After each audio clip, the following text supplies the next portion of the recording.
হচ্ছে যে রাজনীতিতে এটাই স্বাভাবিক, প্রতিদ্বন্দ্বিতা থাকবে, কিন্তু শেষে গিয়ে আমাদের লক্ষ্য একটাই, মানুষ মারা গেলে যেমন কবর যেতে হয়, রাজনীতিতে শেষ হতে হলো নমিনেশন এবং নির্বাচন।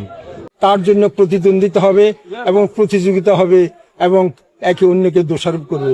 আমি এভাবে দেখছি, আমি তাকে সিরিয়াসলি দেখছি না, কিন্তু করাপশনটাকে আমি হীনভাবে দেখতেছি, ঘৃণা করি।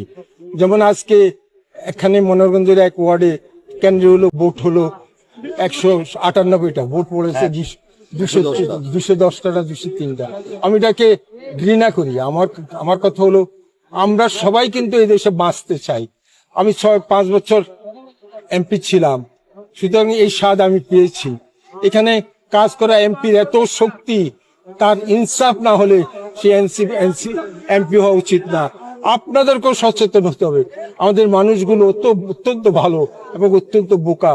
আমি তো ইন্ডিয়াতে মাঝে মাঝে যাই, তাদের মানুষরা সচেতন।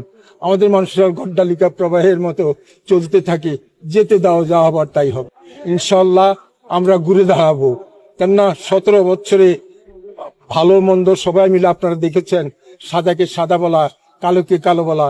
এই দুলাল আমার সাথে সবসময় সেই আমলি না বিএনপি করে, আমি না বললে জানতাম না, তুমিও নাসির, ইউ নো ইট। আমি মনে করি যে রাজনীতি হওয়া উচিত জলের মতো স্বচ্ছ, তাহলেই রাজনীতির মধ্যে এই কোন্দলটা থাকবে না। বিএনপি তারুণদের অহংকার, তারেক জিয়া চাচ্ছে একটা সুন্দর বিএনপি গড়ে তোলার জন্য। বিএনপির স্রষ্টা শহীদ প্রেসিডেন্ট জিয়াউর রহমান নিজে একজন আদর্শ, কিন্তু এই আদর্শ করার জন্য আমরা মানুষ হিসাবে তো আদর্শ হতে হবে। আমরা যদি কাউকে তোমাকে যাইয়ে না বলি যে ভাই তুমি এই টাকাটা নাও, আমার এই কাজটা করে দাও, তাহলে দূষিত আমি। আমাদেরকে এই সচেতন হতে হবে। আমি কেন আজকাল রাজনীতিতে বেশি এই কথাটা চিন্তা করি, 78 বছর বয়স হয়েছে তো দুলাল, এই জন্য চিন্তা করি যে মাকে কি দিয়ে যেতে পারলাম, কি আদর্শ রেখে যেতে পারলাম, কালকে লোকেরা ফলো করবে আমাদেরকে। সেজন্য আমাদেরকে দলবাজি না করে আমাদেরকে দেশবাজি করতে হবে। আমাদেরকে যে যার অবস্থান থেকে যতটুকু পারি না কেন সাহায্য করতে হবে, এটা আমার বিশ্বাস।